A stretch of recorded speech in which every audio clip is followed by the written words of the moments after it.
அந்த குர்ஆன் நபியுல்லாஹி ஸல்லல்லாஹு அலைஹி வஸல்லம் அவர்களுக்கு வஹியாக வருகின்றது. அப்ப வஹியாக வருகின்ற பொழுது நபி அவர்களுடைய நிலைமைகள் எவ்வாறு இருக்கும் என்பதை பற்றி ஆயிஷா ரலியல்லாஹு அன்ஹா அவர்கள் சொல்லுகின்ற பொழுது அவர்கள் சொல்லுகின்றார்கள், வ இன்ன ஜபீனஹு லயதஃபஸ்ஸது அரகா. நபி ஸல்லல்லாஹு அலைஹி வஸல்லம் அவர்களுக்கு குளிரான காலத்திலேயும் குர்ஆன் இறங்கக்குள்ள எப்படி தெரியுமா இருக்கும்?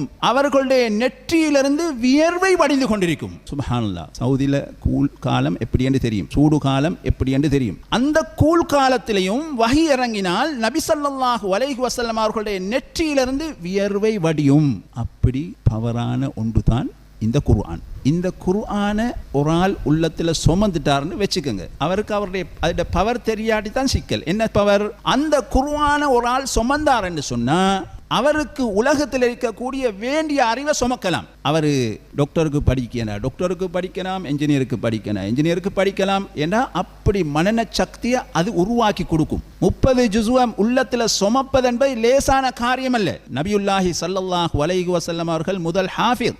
எனவே இந்த குர்ஆனை சுமப்பது ஒரு பெரிய ஒரு பாரத்தை நாம் சுமந்து கொண்டிருக்கின்றோம். எனவே இந்த குர்ஆன் நிறைய பாதிப்புகளை ஏற்படுத்தும். அது முஸ்லீம்களுடைய உள்ளத்திலும் தான், முஸ்லீம் அல்லாதவர்களுடைய உள்ளத்திலும் தான். குர்ஆனை படித்தால் நிச்சயமாக அந்த குர்ஆன் பாதிப்பை ஏற்படுத்தும் என்பதில் எந்த விதமான சந்தேகம் இல்லை.